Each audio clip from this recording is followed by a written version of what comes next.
Welcome back to Chris in Retro. Tonight's video was prompted by my cousin on social media. So he had a post on Facebook, and it was a video about our magician and comedian Penn Jillette, who's with the Penn and Teller group, which I'm sure that you've heard of if you've had any exposure to that type of thing. Been around for a ton of years, and he's a well-professed atheist. And so this video isn't really too much of a departure in terms of his own belief system, but I thought his perspective was pretty good, actually. And so I wanted to share that with you. I've expressed my personal faith beliefs in the past, to some extent. I mean, if you want to know what I believe and understand, what that's all about for me, I certainly don't mind having a conversation with anybody about that. I'm pretty open about all things in my life, but this is an area where I find it interesting, his perspective. It wasn't something I expected from an atheist.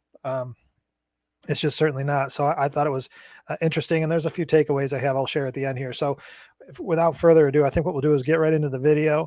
I'm going to play a good portion of it, and so you guys can hear what I heard. It's pretty interesting. I can just share it here for you. And let me set this up. I'll set this up. I saw the show. Sorry, we're getting click happy here. I'll set this up with there was a person that was part of the show, so it was a guest in the audience. I guess that his show has audience participation. It sounds to me like there's a lot of prep work that goes into it and some stuff that they're given. And so this individual that approached Penn after the show was actually part of the show, and is part of the props, so to speak, as somebody that came to the show and they were included. I know you've seen magic shows where they say, hey, somebody want to come up and get sawed in half. I don't know if this person got sawed in half, but it was that type of participation is all I can gather from the way that Penn teased this up. So that was in the first minute. So I just want to skip through that. Here's where we are. What I liked, and I wanted, he was very complimentary about my use of language, and complimentary about, honesty and stuff. He said nice. While YouTube's stuff, no reason to go into it. He said nice. So that's a good conversation. We haven't gotten into the two sides of the world here, but it was a complimentary, positive conversation, and it sounds like the gentleman approached him afterwards. Stuff. And then he said, I brought this for you. And he handed me a Gideon Pocket Edition. I thought it said from the New Testament, but I also thought it was Psalms from the New Testament, right? Psalms from just part of the New Testament. Little book about this big, this thick, He said, I wrote in the front of it. It doesn't really matter. Psalms is not in the New Testament. It's not the Old Testament. I'm not a theologian, but I know that. And I wanted you to have this. I'm kind of proselytizing. And then he said, I'm a businessman. I'm sane. I'm not crazy. And he looked me right in the eye and did all of this. And it was really wonderful. I believe he knew that I was an atheist. I think he did. I mean, you don't generally just come out of nowhere and hand somebody a book of Psalms. If you don't kind of get a sense, you don't go to it. I can't imagine in many cases that I know for me with my Christian background, and why I'm a Christian, mine is based on, just a destructive life. And that's where I've drew some strength to get back on my feet. And I still draw strength even as of this morning. But of course, I think he knew his background. It's well publicized. And if he was paying to go see tickets, he's probably been a fan of him for a while. So of course he knew.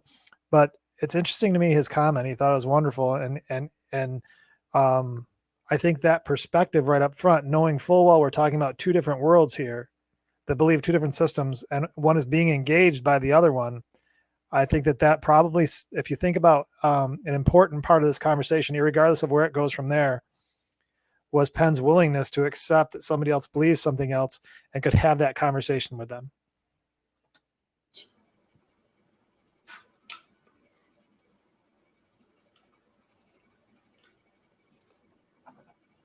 But he was not defensive, and he looked me right in the eyes.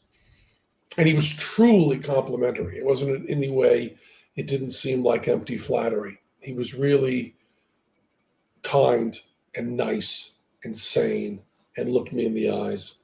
And talked to me, and then gave me this Bible. Kind and nice and sane and looked me in the eyes. It's a respect given and a respect received.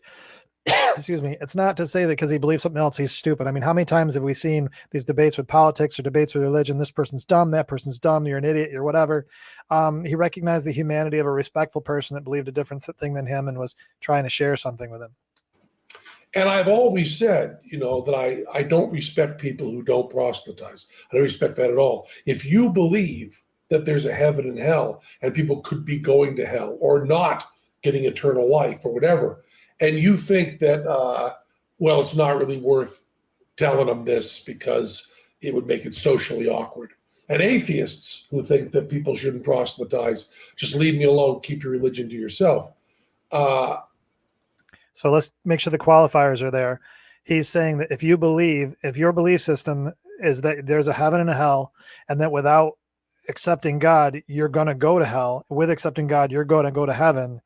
He believes that he has no respect for somebody that wouldn't share that information if you actually believed it, not as a matter of a weapon, but just saying, look, if you actually believe that, he has no respect for people that wouldn't share it. Furthermore, he's saying that, he also doesn't respect the fact that, maybe I'm stretching this too far, I get the sense that he has at least trouble with atheists that are not willing to allow somebody to at least do that. How much do you have to hate somebody to not proselytize?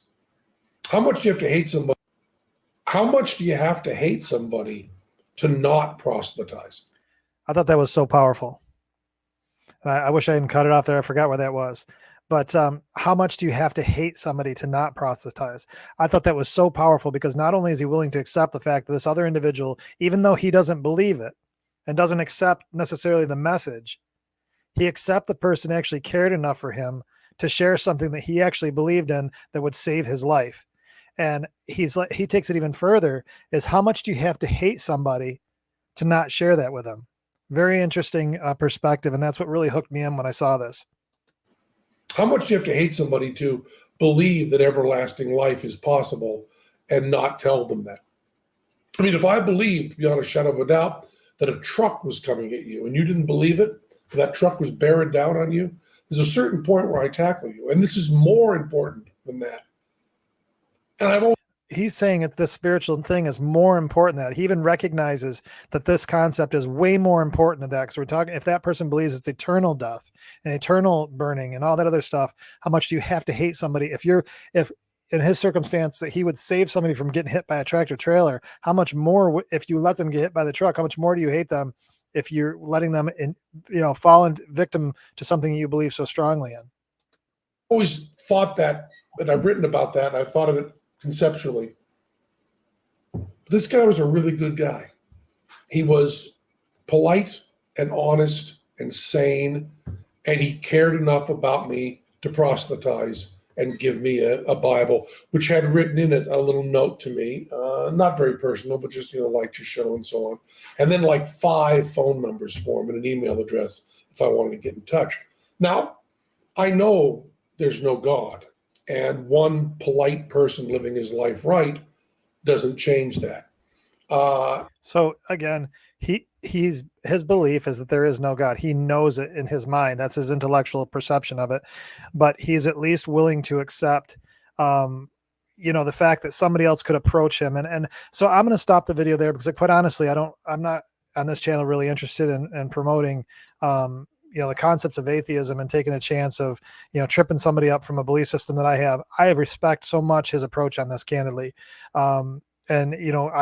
For what I believe, it makes me, uncomfortable and sad that he feels this way, because I do believe in God and I believe he actually is the solution to life.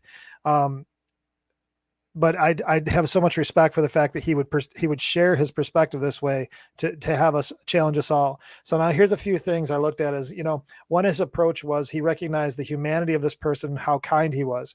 The other thing was the approach of the person coming to him.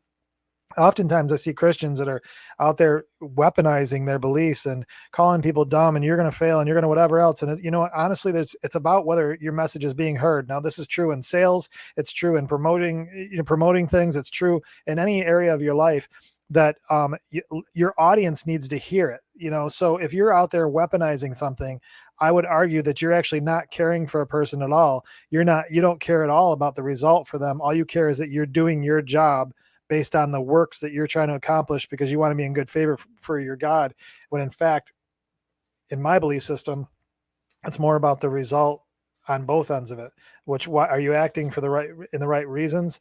And is your focus on the result for somebody else? There was a mutual respect here that I really appreciated based on his perspective on the story. And then the other thing I wanted to share is there was no competition. I see this, and I was fussing about this on the Ruslan XD thing with Marcus Rogers, man. Those two stepping on each other. And, Marcus on the other side was really respectful towards me. Ruslan just ignored the whole thing. I mean, and, their audience in between got in this whole thing in my comments. And, the fact is that even in the Christian community, everything's competition. Do you know more about the Bible than me? Do you have the right take on it? What's Hebrew? What's whatever? It's just stupid to me.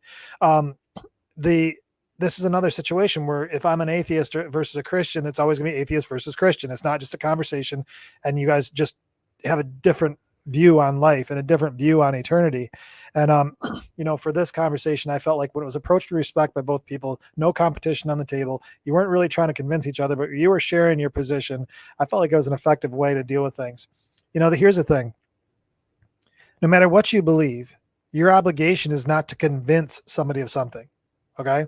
In sales, it is. So if I'm selling you something, I get paid based on convincing you that you want to buy it. And I want to make sure that you understand how convinced I am that you should have this because I understand so much about you that I present it in a way that meets all of your needs. That's great. But when it comes to belief systems and things that are so important, have so much weighing on them, like God, heaven and hell, eternal life, the afterlife, the lack of a God, it's not scientifically evident, you're not sure. Whatever your position is on all this stuff, the conversation coming at it from not a you're dumb thing, and just recognizing that we're both in a different place and sharing the information. If you actually believe in what you say you believe in, your job is just to share it and let it do what it's going to do. From my belief system, where I believe in God, my sharing it is just simply to say that even this guy, I believe in God, and I believe that he was a massive part of why I'm able to sit here in front of you and have an intelligent conversation whatsoever. At the same time, that's actually probably debatable. Some of you are sitting there going, this guy's an idiot. Sorry, but I'm at least able to put two words together. So that's that. Now, this channel certainly is not about religion or Christianity or anything else. It's really about the fact that says, look, I have a certain belief. I'm Chris just as I am. I believe in God, no questions asked. I am a Christian, no questions asked. But I'm not like every other Christian, and they're not like me. Okay, I don't follow the mold, and they don't follow my mold. I'm a unique creature, and I live in a unique space, and I have a lot of connections and a lot of people that I connect with on different levels. So this channel is about making sure that we learn something from each other. And so in this case, somebody that couldn't believe more opposite than me, Penn of Penn and Teller, as an atheist, we couldn't possibly be more on a different perspective from a Christianity or from a afterlife and a God status perspective. Could not possibly be more different. But yet I have a lot of respect for how he handled this conversation. And I think that as a Christian and other Christians could actually learn a lot from how he handled it. Not so much about how the other Christian handled it, but how he did. His willingness to accept a difference of opinion, receive the gift generously or graciously, and go forward. Talk about it. Show respect afterwards. Now, he stood strong for what he believed in. I respect that as well. I don't agree with it, but I respect it. I just thought this was a real interesting video. I wanted to share it with you guys tonight. Certainly not anything that I'm trying to sway you too far either way on any belief systems. I feel like it's the construct of the conversation. It's how we really should handle these differences, regardless of its politics, exes, friends, enemies, whatever else it is. I feel like this is an effective way of dealing. I've done a number of videos in similar situations. I did one with a motorcycle club genre YouTube channels and how they were handling things. So I thought this was another good example of how communication can be handled more effectively. Hope you enjoyed this video. Please like, subscribe, man. I need you subscribing. We're holding in abysmal numbers. So if we could please get the subscribe up. If you're watching this, please just hit subscribe. It doesn't cost you anything. I really appreciate the support. Comment. If you see something in here that's interesting to you, make sure you comment. In the meantime, though, until I talk to you again, stay productive and stay out of trouble.